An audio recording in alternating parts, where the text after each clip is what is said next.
Boa noite a todos. Roguemos a Jesus, nosso mestre, nosso amigo, que permaneça conosco esta noite e sempre. Jesus era um homem que, na condição de judeu, ele não precisava ensinar reencarnação, porque já fazia parte da crença judaica, como faz ainda hoje. Mas, mesmo assim, não sendo o seu objetivo maior, mas ele deixou lições magnânimas e maravilhosas nesse sentido. E nós vamos, de uma forma resumida, é lógico, passar para vocês, explorando um pouquinho aquilo que a gente pôde colher desse homem que se intitulava o Bom Pastor, aquele que estaria conosco até a consumação dos séculos. E aqui nós temos duas visões de Jesus. Em cima, como judeu, com a sua cabeça coberta, fidelidade à Torá, como ele mesmo disse que tinha, e aqui embaixo Jesus, saxônicos ocidentais, cristão, na forma que o cristianismo apresentou, que Jesus com a cabeça descoberta é exatamente a visão ocidental. Aí nós colocamos os dois só para lembrar que ele não falava só para ocidentais, mas falava para o mundo todo, mais especificamente para os judeus. E aqui aquela famosa oração que ele começa se colocando como um instrumento de Deus, sentindo-se honrado, sentindo-se privilegiado e feliz por assumir a nossa proteção perante Deus como presidente do nosso planeta. Mas nós temos aqui um Jesus na sinagoga, lendo um rolo da Torá.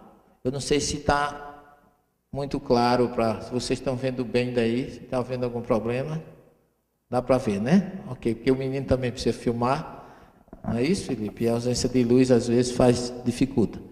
Mas o judaísmo, a doutrina, que Jesus não estava preso à questão muito religiosa, que ele demonstrou isso com as suas atitudes e a sua conduta, quebrando, sobretudo, tabus, quebrando questões sociais, se revelando a primeira vez, ou a sua maior revelação como Messias no poço de Jacó, foi a uma mulher. Dentro do tradicionalismo judaico, a mulher tem o seu papel em casa, mas na sociedade é o homem quem aparece, é o homem quem responde, a mulher sempre a senhora do lar, por uma questão mesmo do que fala a Torá. E o judaísmo, vocês estão vendo, tem todo um tradicionalismo, que Jesus veio dentro da sinagoga, lá em Nazaré, ele lê o profeta Isaías, no capítulo 61, onde fala que sobre ele seria o escolhido e o ungido de Deus. Então, a partir daí, ele assume a sua posição de mestre, de Messias, de guia espiritual do nosso planeta, começando a se revelar pela sua simplicidade, quebrando tabus a uma mulher. E essa expressão judaica, hebraica, chamada de Guigu Neshamot, que é o espírito que Deus depositou no nosso corpo, lá narrado no Gênesis 2:7, que o judeu, quanto mais ortodoxo, quanto mais praticante, quanto mais tradicional ele é, mais reencarnacionista ele se apresenta. Ao ponto de o judeu também não prega a reencarnação. É por isso que muita gente diz que o judeu não é reencarnacionista. E eu fui saber disso de uma forma muito evidente quando eu fiz o meu primeiro curso de hebraico com um judeu, e ele achava que eu era protestante e ele me intitulou protestante. Eu digo, não, eu não sou protestante, professor. Eu sou espírita. Sou seguidor da doutrina de Allan Kardec. Sou adepto, nós somos adeptos da reencarnação. Ele disse, eu também sou. Eu digo, o senhor acredita? A pergunta foi essa, o senhor acredita na reencarnação? Ele disse, não, quem precisa acreditar é você, eu tenho absoluta certeza. Ele colocou a coisa já de uma forma bem mais forte para mim. E eu digo assim, por que é que vocês não pregam reencarnação? Porque nós espíritas geralmente temos dificuldade de levar isso às pessoas. Ele disse, porque a reencarnação está na Torá. E o que está na Torá a gente não discute, a gente cumpre. Nós somos fiéis ao ensinamento de Deus, porque a Torá é um ensinamento divino. Então, quanto mais portador de peote, que é esse cabelo atrás da orelha, de barba, mais reencarnacionista ele é. Se você encontrar algum judeu que diga que não acredita ou não aceita a reencarnação, porque ele não é ortodoxo, ele não é praticante, porque assim como existe nas religiões o praticante e o não praticante, o judeu chama lodati, que não pratica, e dati, o praticante, que vem do verbo ladati, que é saber. O que pratica, pratica porque conhece. O que não pratica porque não conhece. E aqui está a grande revelação da reencarnação, que Jesus não precisava trazer, porque Moisés já trouxe. Aqui Gênesis 2,7. O que é que está escrito no Gênesis 2,7? A mesma coisa que está escrito pelo Espírito da Verdade no Livro dos Espíritos, na questão 132, se eu não me engano o número, desculpe se não estiver correto, mas aquela que fala o que é a alma, o Espírito encarnado, acho que é 134. O que é a alma, o Espírito encarnado. Ora, o Espírito é a centelha divina que Deus coloca no corpo físico. Só que quando chega no corpo, segundo Kardec, passa a chamar alma. Quando se liberta, passa a chamar Espírito. Isso dito pelo Espírito da Verdade. E aqui está a expressão do verbo formar, e formou Yahvé Elohim et Hadam, o homem, afar min Hadamá, do pó da terra. O homem foi criado das estruturas que tem no planeta, daí porque tudo que tem no nosso corpo tem na terra. Então nós somos filhos da terra. Adamá é terra, Adão, filho da terra. Então, quando se trata de criação, não existe sexo, homem e mulher. Então, todo homem e toda mulher é um Adão. A expressão Eva, que foi colocado, significa, vem da expressão Raim, que é vida, Rava, aquela que dá a vida. Daí a explicação maior, o significado maior para Eva. Mas Eva também é filha da terra. Então, primeiro, criação foi criando o homem, assim, uma expressão com objeto direto no hebraico, et, que indica qualificação, o homem. Como se a gente estivesse falando de humanidade. No princípio criou Deus a humanidade. Tá certo?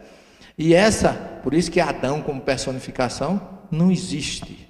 E é outro problema que eu encontro quando eu falo disso, porque muita gente quer que exista Adão tenha sido o primeiro homem e Eva a primeira mulher, e fica complicado para explicar isso para quem não tem a noção do significado no texto original. E aí vem a questão, muitos, eu mesmo, uma entrevista que eu dei lá numa emissora de TV, uma aluna do curso protestante veio dizer, o senhor é uma pessoa, professor, que sabe tanto das coisas, o senhor podia até ser um pastor, é só o que querem que eu seja.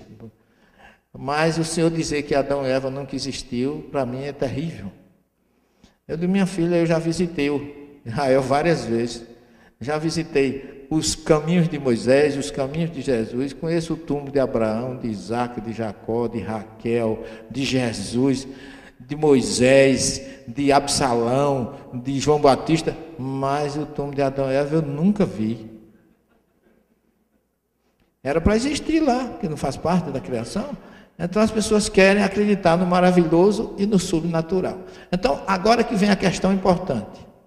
Depois de criado, o homem foi criado do pó da terra, mas foi criado o físico. Ou a parte espiritual não tinha. O elemento que animasse esse corpo não tinha.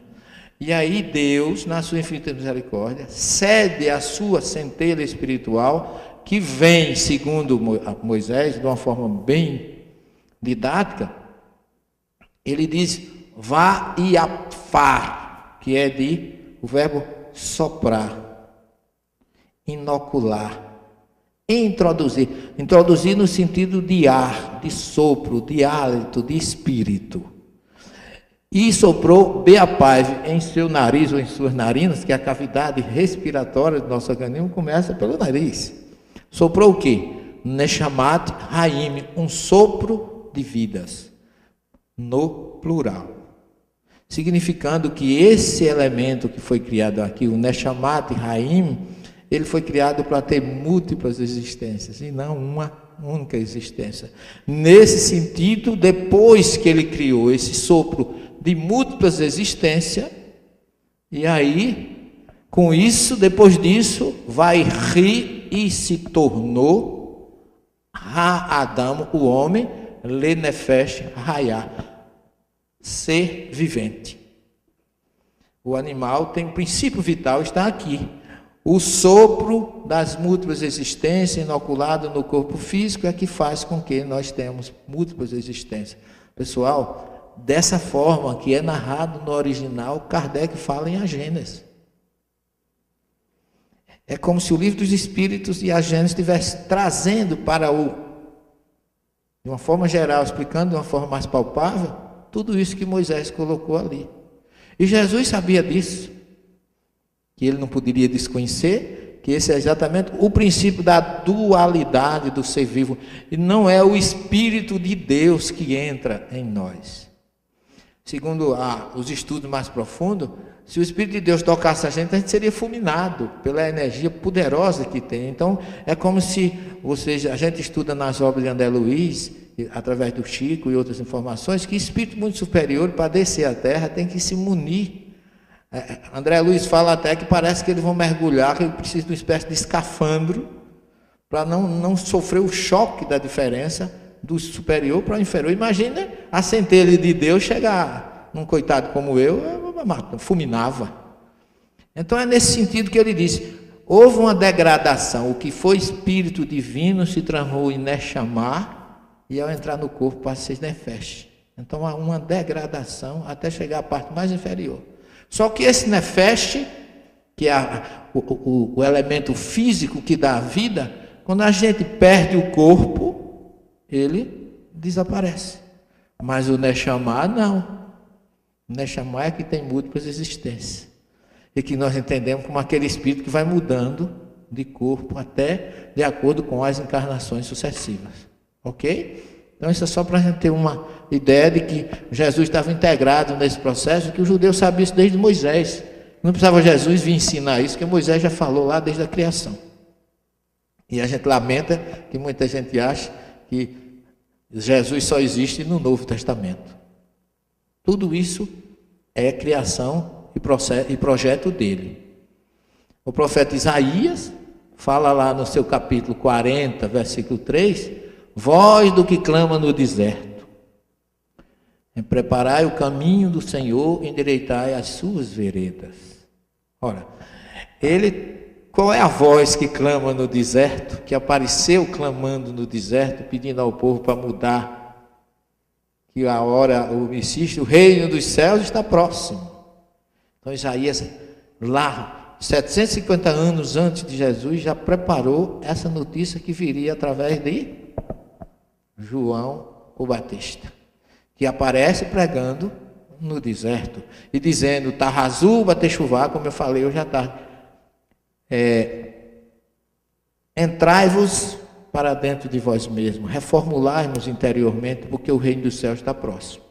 E para receber Jesus a gente tem que mudar, tem que estar preparado e diferente. E o Malaquias, que é a palavra Malaquias em hebraico, Malach é anjo, mensageiro, e há Deus, mensageiro de Deus.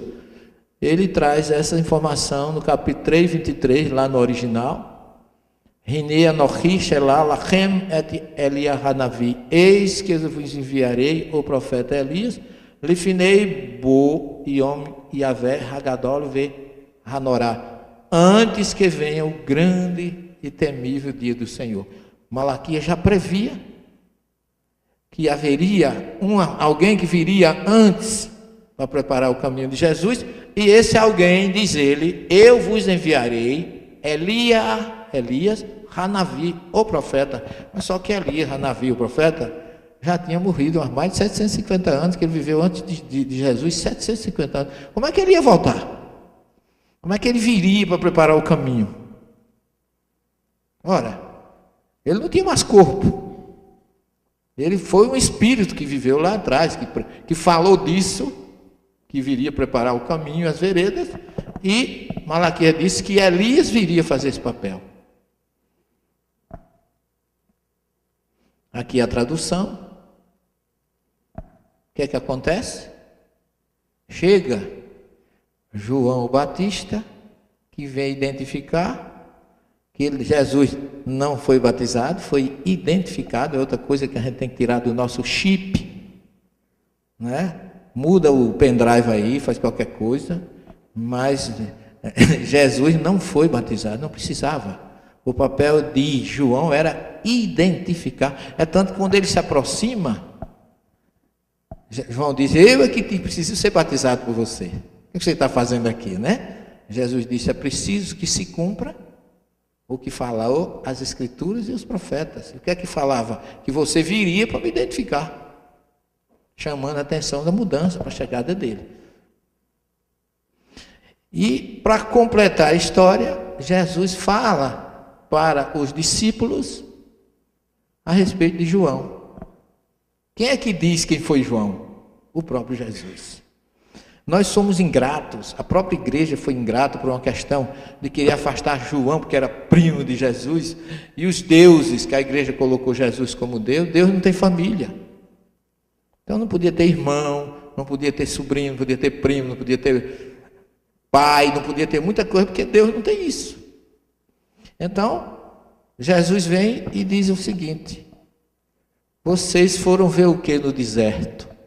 Falando a respeito de João, e já colocando aí nessa declaração de Jesus, dele mesmo, o princípio da reencarnação.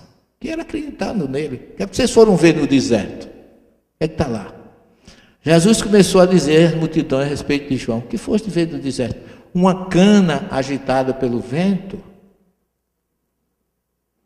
Sim, que foste ver um homem ricamente vestido? Os que se trajam ricamente estão nas casas dos reis, não nos campos. Então não foi ver um homem vestido ricamente. Mas então o que foste ver? Um profeta? Sim, vos digo eu, muito mais do que um profeta. Então muita gente classifica João como profeta. Jesus disse que ele é mais do que isso. O que é que ele é então? É dele que está escrito: eis que diante de tua face enviei o meu anjo para preparar diante de ti o meu caminho. Então ele traz João como um mensageiro de Deus. O anjo é o mensageiro, o malar. O que é que vocês foram ver? Muito mais que um profeta, um mensageiro de Deus, dito por Jesus. E aí ele diz: desde os dias de João o Batista até agora, o reino dos céus sofre violência e violentos se apoderam dele. Que tempo de João o Batista é esse? Desde os tempos que ele era Elias. Já era tomado de violência, já existia perseguição aos profetas. E aí ele vai mais além. Porque a Torá e os profetas profetizaram a João, até João. Por que a Torá e os profetas profetizaram até João? Porque a Torá e os profetas falavam da vinda de Jesus. E Jesus estava ali. Agora não tinha mais profecia, acabou com ele. O que é que a Torá e o profeta profetizavam? A vinda de Jesus. Então ela acabou. Só até João profetizar. E se quereis compreender, é ele, o Elias, que devia voltar. Não tem passagem mais literal e mais direta do que essa. Não tem nem, você não pode nem dizer, não foi arrumadinho. Eu já tive uma situação em que eu tive num programa de TV lá na minha cidade com uma pastora. E pastora mulher é sempre mais complicado para a gente lidar com ela, com todo respeito. Mas aí ela chegou e disse assim, alguém perguntou a ela se João Batista era a reencarnação de Elias. Ela disse que não.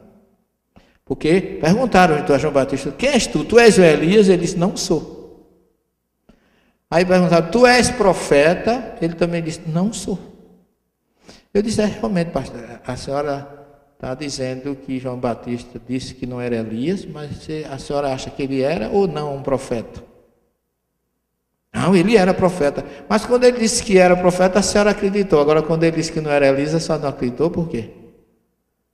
A senhora acredita que ele era ou que não era Elias? Não, não era. Por quê? Porque ele disse que não, mas também disse que não era profeta.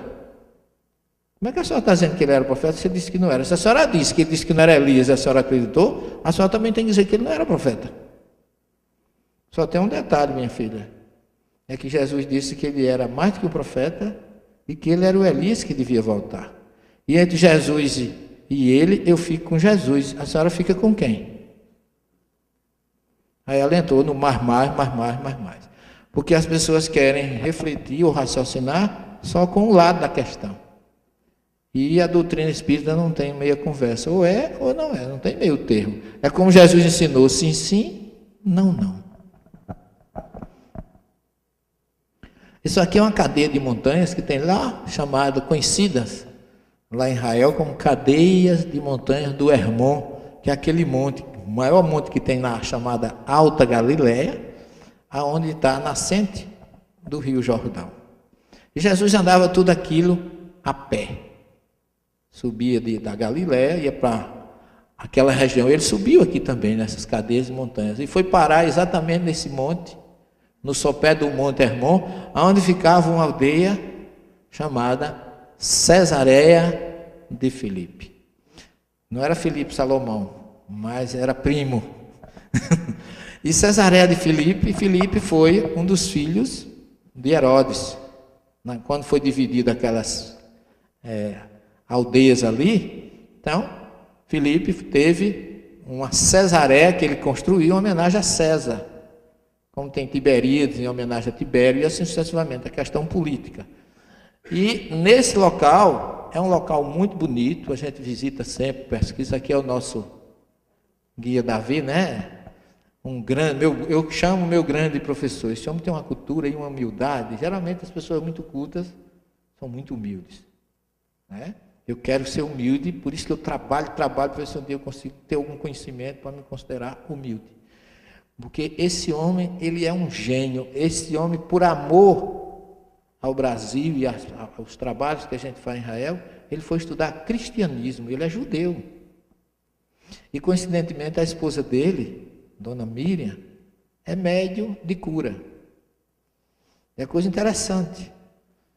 Porque a mediunidade e a espiritualidade está em todo canto, né? Aqui nós estamos discutindo a questão de Cesareia de Filipe. Aqui está Márcia. Não, Márcia não, é outra menina do Rio. Aqui, olha, água pura da nascente do Jordão. Outra, só para vocês terem uma ideia como o local é tranquilo. E aqui são as ruínas da antiga Cesareia de Filipe, onde Jesus esteve. E aqui, ó, mais uma outra foto do local. E aqui Jesus esteve com os discípulos. E foi aqui, no retiro com eles, que Jesus perguntou: quem dizem os homens que eu sou? E eles disseram: uns dizem que tu és João Batista, Elias, Jeremias ou alguns dos profetas. Está lá em Mateus 16, 13 e 14. Ora, se o povo dizia que Jesus podia ser João Batista, Elias, Jeremias ou alguns dos profetas, só podia ser reencarnado. E Jesus nunca consertou, dizendo assim: olha, isso não pode acontecer, né? Não diga ao povo que não pensem isso não, que reencarnação não existe. Seria o momento de Jesus, como mestre, consertar a questão. Mas ele, de forma nenhuma, ele contestou essa crença. Porque dizem até que depois que Herodes viu falar de Jesus, que ele tinha degolado João Batista, ele pensou que Jesus era João Batista que já tinha voltado, porque ele acreditava até que o espírito podia sair do corpo do morto e entrar no vivo. Essa é uma das montanhas mais belas da Galileia, conhecida como Monte Tabor, não é, Fernandinha? Onde Jesus recolhia-se para orar sempre com os seus discípulos. E numa das vezes que ele esteve aqui, é um monte que fica a 602 metros acima da planície de Esdrelon, que é um vale, coincidentemente, do outro lado desse monte, e fica a montanha de Endor. Já ouviram falar da montanha de Endor? Aonde Saul foi procurar a pitonisa, que conversou com Samuel desencarnado, mostrando que essa é a chamada Igreja da Transfiguração, de um grande arquiteto italiano chamado Berlucci, que ele construiu, de acordo com o que se fala, onde Jesus abriu aqui o canal espiritual, mostrando, ratificando a comunicabilidade entre os dois planos. O arquiteto foi muito feliz, que quando terminou o processo, Pedro disse: mestre, que ele tinha levado Pedro, Tiago e João, vamos continuar aqui, que as vestes, Jesus ficou com o rosto claro, e veio Moisés e Elias conversar com ele. E quando terminou, Pedro não queria mais sair dali, porque a energia estava tão boa que ele pediu para construir 3 tendas, uma para ele, outra para Moisés, outra para Elias. E o Berluste simboliza aqui a tenda de Elias, de Moisés e a de Jesus como a maior nesse teto da igreja. Aqui mostrando Moisés, Elias, Moisés trazendo a tábua. Coincidentemente, a gente pode refletir que se Moisés tivesse proibido alguma coisa com relação a essa comunicabilidade que nunca proibiu, ele teria revogado aqui. Ele mesmo vindo do mundo espiritual para conversar com Jesus no mundo material. E aqui é o Elias. Aqui nós estamos reunindo o grupo, explicando exatamente, porque o nosso papel é esse, de mostrar para as pessoas, né, a importância daquele lugar e dos acontecimentos. Aqui é o nosso companheiro Nonato. Ao descerem desse monte, ordenou-lhe Jesus: não digas a ninguém essa visão, até que o Filho do Homem ressuscite dos mortos. Olha que coisa interessante, não diga a ninguém. Se ele ficasse calado, talvez ninguém nem dissesse, mas quando ele dizia, não diga, quando a gente proíbe alguém de alguma coisa, automaticamente a pessoa, por quê? Aí quer dizer, já era uma forma de divulgar o acontecer, tanto que até hoje a gente está sabendo, né? Os discípulos perguntaram: por que razão os escribas dizem que é preciso que Elias venha primeiro? Ora, os escribas também eram reencarnacionistas, e acreditavam que Elias tinha que voltar, não é? E Jesus respondeu-lhe: certamente Elias virá para restaurar tudo. Essa frase, esse versículo até hoje confunde os teólogos, porque Jesus disse que Elias ainda vai voltar.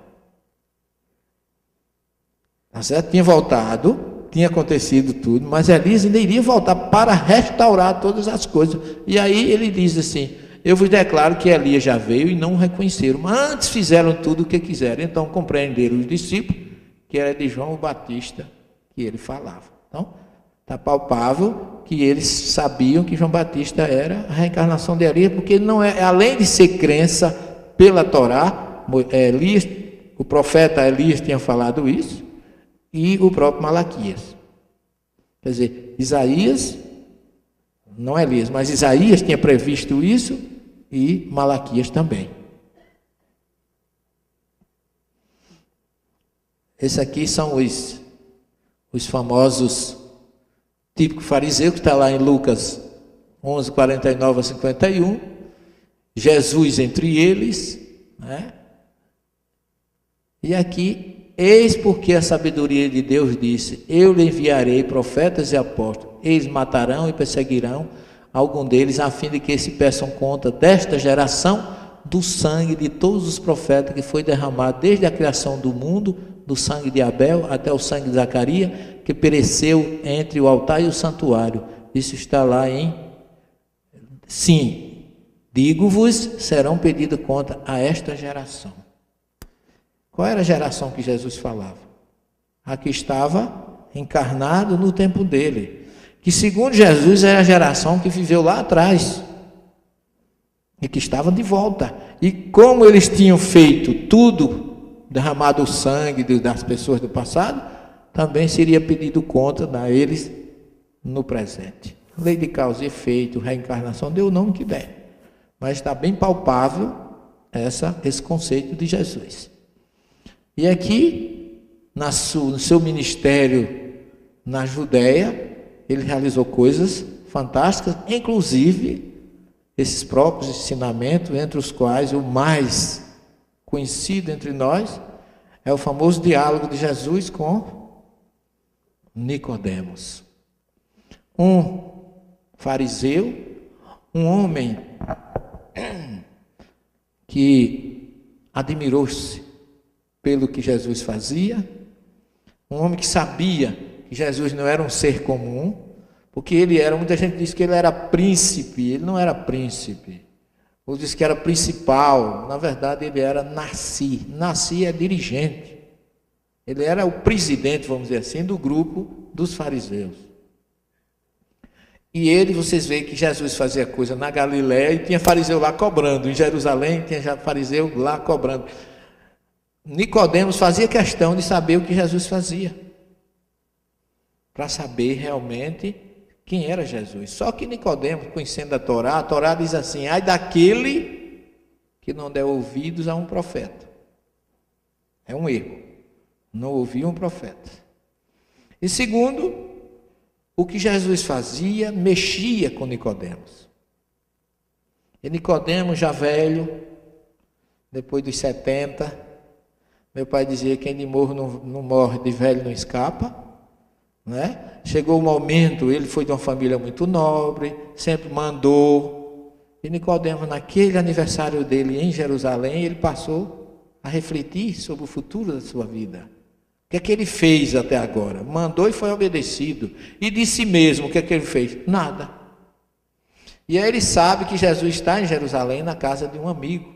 Então ele vai à noite buscar Jesus, não porque ele quisesse, ele achasse que Jesus poderia ensinar alguma coisa a ele, mas porque ele estava em crise.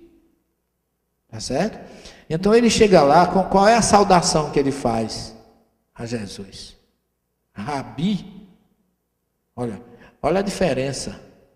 Vocês não conhecem, talvez alguém aqui tenha familiar judeu, ou tenha alguém da família judaica, mas o judeu, ele não gosta de conversa que não tenha fundo, conteúdo. Ele não perde muito tempo com sobretudo sendo um ortodoxo, que era o caso de Nicodemos, principal chefe dos fariseus. Então, quando ele chega, ele saúda Jesus, Rabi, sabemos, ele não diz eu sei. Sabemos que tu vens da parte de Deus. E por que nós sabemos que tu vens da parte de Deus? Porque ninguém é capaz de fazer os feitos que tu fazes se Deus não estiver com ele. Ele não disse eu sei, ele já tinha feito toda a pesquisa extramuro ou nos bastidores. Diga, pessoal, tem um carro parado aí na garagem 4808. A pessoa precisa sair e está parado na porta da garagem. Por favor, placa 4808. Quem for vai lá tirar, por favor. Então ele já faz uma saudação, porém baseada em conhecimento, já que ele já tinha de quem era Jesus. E João, que narra esse episódio, não entra em maiores detalhes. João já chega trazendo que Jesus coloca isso para Nicodemos. Em verdade, eu te digo, se o homem não nascer de novo, não entrará no reino dos céus. Por que Jesus disse isso para ele? Então eu acho que, na minha visão de pobre, que procura entender isso, eu sinto que Jesus leu a atmosfera mental que havia em Nicodemos, pela situação em que ele se apresentava, pela crise. Era o dia do aniversário dele. E ele tinha lido que quando a pessoa faz 70 anos, lê o salmo no Israel, é assim, cada ano é o salmo do ano que a pessoa está completando. São 150, então dá para todos a existência. Eu quero ler todos. Não sei se vou conseguir, mas... Então ele leu o salmo e diz assim, ampara-me, o salmo 71 diz assim, ampara-me na minha velhice. Então ele entendeu que estava velho, e aí eu acho que a parte disso, da reflexão, é que ele vai buscar Jesus. Aí como Jesus disse assim, Nicodemos, não te preocupa, você terá outra oportunidade. Porque aquele que não nasceu uma segunda vez, não poderá saldar os seus débitos, se aperfeiçoar para poder chegar a Deus. Isso é bíblico, está na Torá. E Jesus estava falando para um homem que era o representante da classe que mais defendia a reencarnação, que eram os fariseus. Era o grupo reencarnacionista. E Paulo usa isso numa discussão que tem lá em Cesareia, lá no livro de Atos, quando quiseram condená-lo, juntou-se escriba de um lado, fariseu do outro. Paulo disse: eu sou fariseu da tribo de Benjamim e acredito na ressurreição. Aí começou a briga entre o sacerdote de um lado com o sacerdote do outro. Paulo, inteligente, passou a batata quente para ele, e o problema não passou mais a ser ele, mas a questão religiosa, que ele sabia, disse que ele era fariseu. Então, Jesus está falando para um fariseu: então você se acalme, que você vai ter sua chance. E ele diz assim, ele estava tão, coitado, perturbado, que ele diz assim: mas como é que pode um homem já sendo velho? Porque é tão interessante essa interpretação, Filipe, porque muita gente diz que Jesus estava falando do batismo para Nicodemos. Não é assim? Já ouviram muito essa interpretação? Aquele que não nascer da água. Ora, se Jesus estava falando, outros colocam, além de batismo, que Jesus fala não nascer de novo. Muitos tradutores, como o texto grego fala em anoten em grego, é de novo ou do alto. Então muita gente coloca nas suas traduções aquele que não renascer do alto. Aquele que não nascer do alto, nem bota renascer, nascer do alto. Olha, nascer do alto é uma coisa, e renascer é outra completamente diferente. Mas no hebraico não tem dúvida, Jesus fala que aquele que não nasceu, que não voltar à fonte, ele fala em mímico, que vem da fonte, da água da vida. Porque a água maim e haim, em hebraico, representa vida. Então Jesus está falando em voltar, em nascer na sua origem. E aí Nicodemo pergunta, é tanto que ele não entendeu do alto, porque se ele tivesse entendido do alto, ele não teria feito essa pergunta. Como é que pode um homem já sendo velho entrar no ventre da sua mãe e nascer uma segunda vez? Ele não podia ter entendido do alto. Só podia ter entendido Jesus falar de voltar à vida, à origem, a reencarnar. E aí Jesus diz: o que é nascido da carne é carne, o que é nascido do Espírito é Espírito. Não te admires de eu te dizer, aqui eu tirei alguns textos, coloquei esse que eu acho mais importante, e eu grifei aqui em amarelo: necessário vos é nascer de novo. Porque ele poderia ter dito, ele está falando, não te admires, ó, de que eu te diga, ele está usando a segunda pessoa. Ele teria que dizer, necessário te é. Está certo? É como se eu estivesse conversando com o Filipe, e disse: olha, Filipe, é necessário a você nascer, mas Jesus não disse. É necessário vos é. É para todos a necessidade. É tanto que ele muda o pronome de teté para vós. Porque ali ele não estava só, estava com outro grupo. Então, é outra passagem muito forte que muita gente também não quer aceitar. Acha que é o batismo, e eu não vejo pelo texto original dessa forma. Jesus está mostrando a ele o conforto, a oportunidade que ele teria de nascer uma segunda vez. E o que é nascido da carne é carne. Ou seja, eu herdo do meu pai a genética física, as células que me formaram junto com a minha mãe, mas o espírito não. O espírito já existia antes. Que é do Espírito, ó, nascido do Espírito é Espírito. Eu venho do meu próprio Espírito, de múltiplas existências. E aí que Jesus diz, o Espírito é como o vento, sopra onde quer. Você não sabe de onde ele vem, professor, nem para onde ele vai. Olha, pessoal, vai chamar o guincho. É um Sandero prata, placa EWR 9878. 9878. Vai chamar o guincho, se tiver alguém aqui.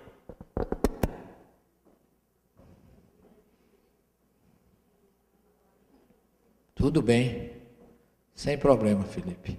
Vamos evitar que o guincho leve o carro do rapaz, né? Então, Jesus deixa bem claro aquilo que eu mostrei no início, que Moisés colocou no Gênesis 2:7, existe o Espírito e existe o corpo. Tá certo? O corpo vem da terra, mas o Espírito vem de Deus. E o Espírito não herda de pai e de mãe. O Espírito herda dele mesmo. Ele traz no seu perispírito a sua marca do passado. Não é porque o Êxodo fala que Deus sanciona os seus sua lei na terceira, quarta e até 1000 gerações, e não até a terceira geração, porque eu não posso herdar do meu filho, nem meu filho de mim. Mas eu posso vir como meu neto na terceira geração. É o que tem lá no Êxodo 20. Então a Bíblia está cheia dessas passagens, tanto na primeira como na segunda revelação. O Espírito age onde quer e ouve o seu ruído, olha aí, mas tu não sabe de onde ele vem, nem para onde ele vai. A gente percebe, a gente escuta o sopro que a gente tem, mas você não sabe quem você foi, graças a Deus, quem você foi ontem, que é outro argumento que muita gente usa com relação à reencarnação. Ah, mas se eu não me lembro que eu fui, como é que eu vou saber se realmente eu sou o que você está dizendo? Graças a Deus que a gente não sabe. Olha, nem João Batista sabia que era Elias, porque ele tinha lá no passado, como diz a psicologia, não vamos mexer no porão, todo mundo tem um porão. Aquele porão lá embaixo, cheio de vasculhante velho, enferrujado, teia de aranha, coisas que a gente não quer mexer porque não trazer problema para a vida da gente. Assim são as nossas existências anteriores. André Luiz fala que quando é necessário, depois do desencarne, para despertar alguma coisa, a gente é permitido recuar 3. Porque nós conhecemos na doutrina a lei do progresso. Significa que hoje a gente tem que estar melhor do que na encarnação anterior.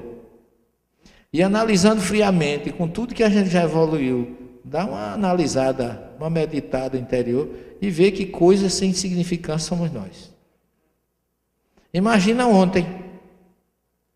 É melhor a gente não mexer com o porão velho e Deus, por misericórdia, não fazer com que a gente se lembre, porque a gente pode ter feito tanto mal ao nosso filho hoje, à nossa filha ontem, que se a gente se lembrasse, a gente não viveria bem essa existência, e muito menos ele.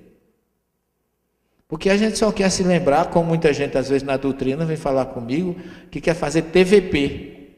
Você tem problema? Não. Digo, olha, primeiro, doutrina espírita não faz TVP. Não é papel da doutrina. A doutrina, ao contrário, esconde as nossas coisas de ontem. Agora, se você está com um problema no presente que não consegue administrar, procura um psicólogo, um psiquiatra da área que ele tem essa possibilidade de fazer isso. É uma coisa da ciência médica psíquica, não da doutrina espírita.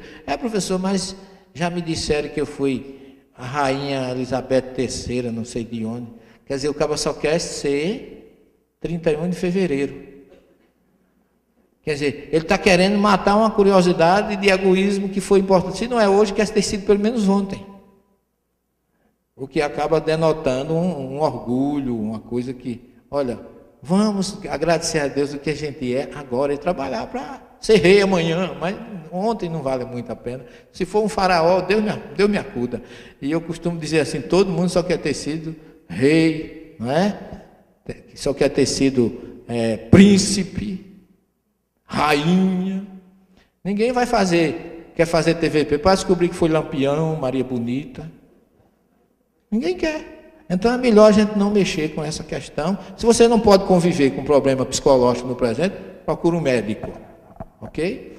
Que é o que Jesus diz, a gente não sabe de onde vem, graças a Deus. Nem para onde vai, porque aí quem vai determinar é o nosso amanhã com o que a gente construir hoje. Esse capítulo eu acho essa parte fantástica. Evangelho de João, capítulo 5, 28 e 29. Jesus coloca, complementando o que Daniel 12, 2 fala lá. Muitos dos que dormem no pó despertarão. Jesus coloca, não vos maravilheis disso, porque vem a hora em que todos os que se acham nos sepulcros subirão deles ao som de sua voz. Não é só muitos ou uma parte, mas todos. Quando ele fala todos os que dormem, era a crença que muita gente achava que ficava dormindo, que ainda hoje tem gente, infelizmente, em pleno 2014, acha que vai dormir, está dormindo, está descansando, não é? E tem aqueles ainda que acreditam nos que visitam as suas casas, que vêm aqueles irmãos de outra religião, dizendo, olha, o Apocalipse vai chegar, e está lá escrito E quando chegar a hora, vem o anjo de Deus. Aí tem um casal em casa. Ele leva o homem ou a mulher?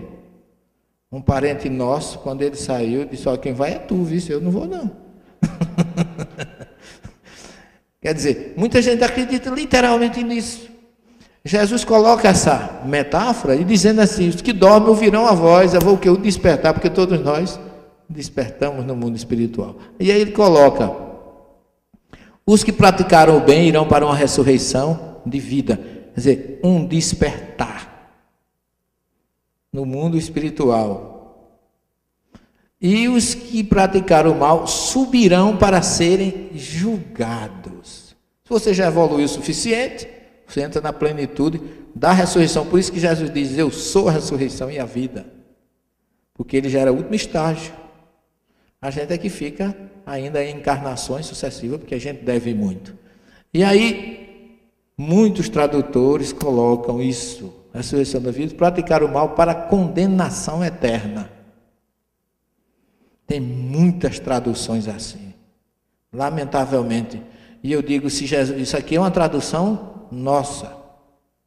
Eu acho que essa é a verdade, que Jesus veio para que todos tenham vida, não se perderá nenhuma das ovelhas que o Pai me confiou. Eu tenho outras ovelhas que não são desse aprisco, mas elas virão a pertencer, haverá um só pastor em seu rebanho.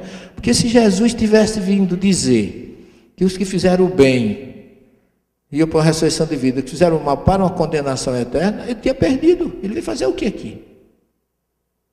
Ele veio exatamente para nos libertar, para deixar o roteiro e a saída e a oportunidade para todos nós. E muita gente diz assim: a crença na reencarnação tira a autoridade de Jesus. Jesus morreu na cruz para quê?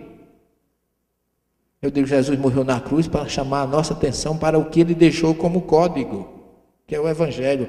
E se você seguir o código que ele deixou, você vai reencarnar menos. Então foi para isso que ele veio aqui, para apressar nossa evolução espiritual, que estava muito lento. A gente fica muito preso à visão pessoal, porque muitos ainda acreditam, infelizmente, naquela história que Jesus, no final do Jesus ainda vai voltar, e vem num cavalo, numa nuvem, aí bota uma escada para você ir para o céu com tripitude, sem precisar morrer. É aquela visão puramente material. Nós vamos ao encontro dele em espírito, porque todo mundo quer ir para o céu. Só que se perguntasse agora aqui, quem quer ir? Eu imagino se Jesus entrasse, o momento é oportuno. Vamos. Né? Então eu queria ver o que era. As desculpas seriam as maiores possíveis. Senhor, hoje é sábado, segunda eu tenho uma conta para pagar. Né? E as desculpas seriam as mais, né, para não ir, porque a gente quer ir. Agora eu faço, às vezes as pessoas me perguntam: professor, o senhor tem medo de morrer? Eu digo: nem um pouco, eu só não tenho pressa. Né? Eu estou aí numa boa, sem me preocupar e sem apressado, mas eu não posso ter medo, porque eu faço como a história, eu sei que ela vem de uma forma ou de outra. Agora, pressa eu não tenho. Então a gente tem que ter essa consciência, para não ficar criando coisas para diminuir o nosso medo ou temor do que virá depois. Tem gente que cria, que tem várias denominações, arrebatamento e outras coisas, né? Isso aqui é o templo de Jerusalém, uma época daquela, uma planta. E aqui vocês observam que aqui tem um chamado tanque de Siloé, que aquela música diz, junto ao velho tanque de Siloé, né? Que fica perto da cidade de Davi. E aqui é onde fica a chamada piscina de Siloé.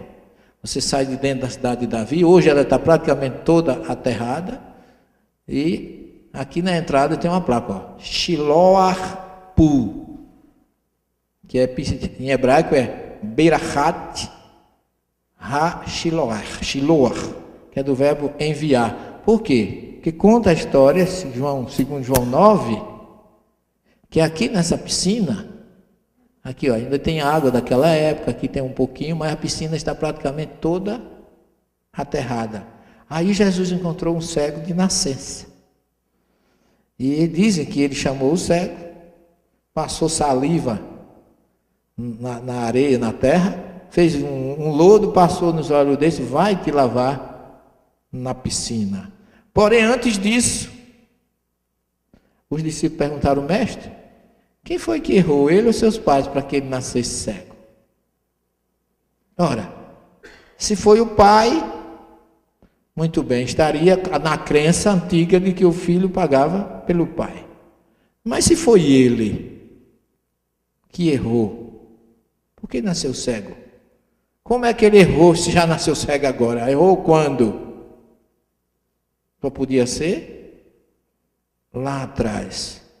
Meus irmãos, esse versículo me deu tanto do trabalho. Isso aqui é a entrada, a placa, isso aqui tudinho era onde era a antiga piscina, e o lado de cá é o que sobrou, o restinho da... Ao passar, ele viu um homem cego de nascença, e os discípulos perguntaram: Rabi, quem errou, quem pecou, ele ou seus pais, para que nascesse cego? E eu, do ponto de vista da Igreja Católica, quando era fazer exegese, eu usava isso contra a reencarnação. Porque eu dizia, tudo bem, pode simbolizar uma crença, mas Jesus disse que nem ele nem seus pais erraram. Se ele não errou, como é que ele nasceu com deficiência visual? Olha o nó. Onde eu fui achar isso? Quase 30 anos depois, no Livro dos Espíritos. Sobre o capítulo da reencarnação, quando Kardec pergunta se um espírito superior pode descer a um planeta inferior. E a resposta, certamente. E quase sempre eles vêm em missão, espontaneamente. Que ganham com isso?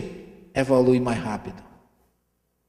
A resposta de Jesus é essa: nem ele, nem seus pais. O que nele se procede é para que o Filho do Homem seja glorificado entre vocês. É como se dissesse: esse Espírito veio em missão, mais uma lição para nós, para me identificar como o Messias.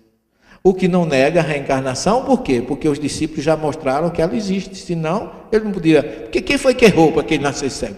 Porque a colheita ele sabia que existia de algum erro, de algum defeito. E automaticamente, poderia realmente, 90% do planeta Terra nasce com deficiência visual por erro do passado. Esta é uma exceção nos evangelhos. Por isso que chama de piscina de Siloé, piscina do envio. Lishiloar, em hebraico, é enviar. O radical shalar, que no presente, sholer, eu envio. E Jesus diz, vai. Enviou o cego para se lavar na água da piscina. Por isso se chama piscina do envio, ou piscina de Siloé, como chega em português para nós.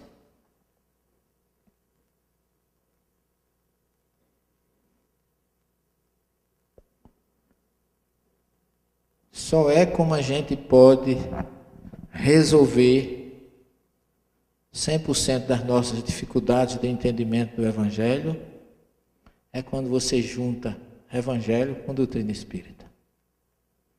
Tem um episódio também lá no Evangelho de Marcos, logo no começo do Evangelho de Marcos, capítulo 4, que ele fala da tempestade no mar da Galileia.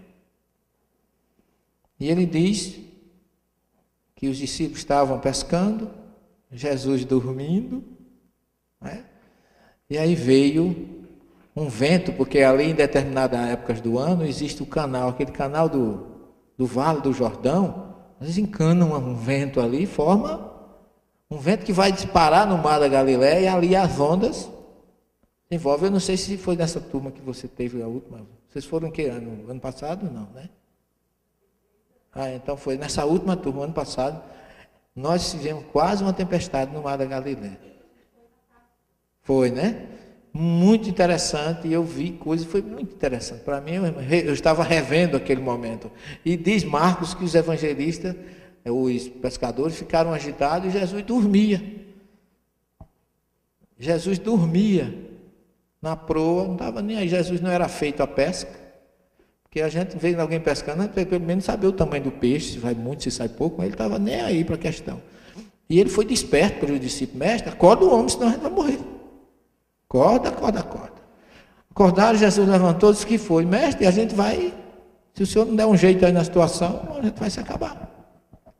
Aí disse que Jesus levantou a mão assim, acabou. Acabou o vento, acabou a onda. E aí os discípulos disseram assim: gente, mas quem é esse? Os próprios discípulos, que até as ondas e o vento temem a eles, obedecem a ele. Aí Jesus olha para ele e diz: mas por que é que vocês ainda não têm fé? É como se fosse assim: vocês estão tanto tempo comigo e não aprenderam nada.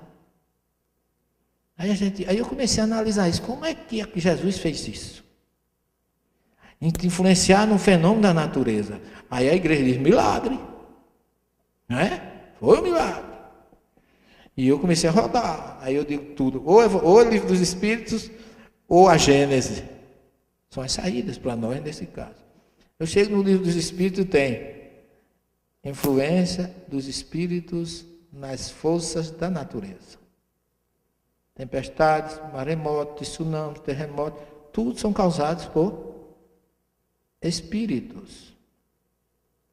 Jesus desperta, mas assim: ô menino, vão embora, que o menino quer pescar e eu quero dormir, dá sossego para a gente. Só. Aí olha para ele: mas vocês não sabem fazer isso? Realmente é muito simples.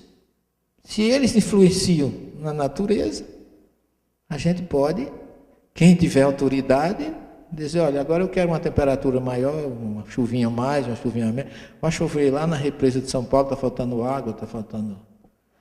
Porque eles influenciam nisso. Eles são os servidores do mundo espiritual para realizar essas tarefas para a obra divina, para a obra de Jesus. E a gente só aprende isso na doutrina espírita.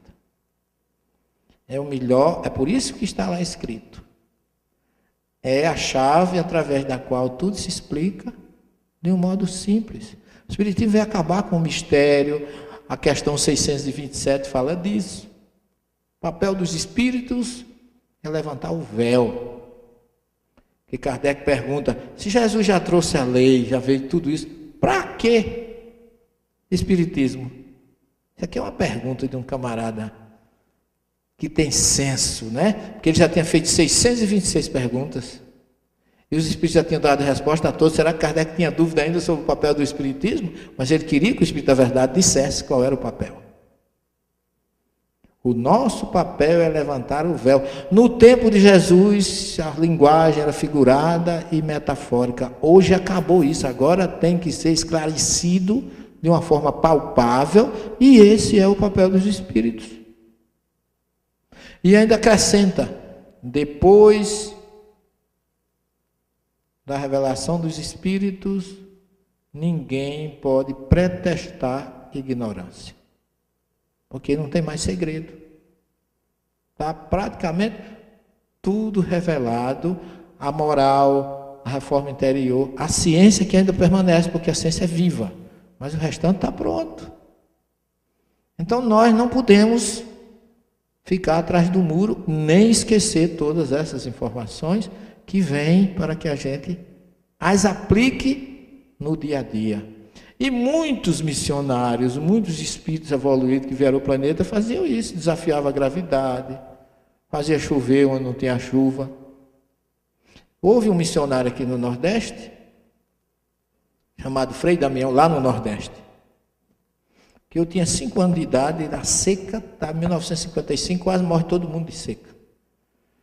E soubemos que Frei Damião estava lá numa cidadezinha perto, e que ia haver uma procissão para chuva, para chover, que ele ia fazer chover. E foi aquela multidão, lá em casa foi todo mundo, e eu no meio. Quando nós chegamos na cidade, era 2 horas da tarde, o sol a pino, o calor insuportável, chega, doía o sol na cabeça da gente. Frei Damião pegou todo aquele pessoal, levou para a entrada da cidade e fez o povo subir cantando uma música da igreja, que a letra dizia assim: perdão, meu Jesus, perdão, Deus de amor. Perdão, Deus clemente, dai-nos chuva, Senhor.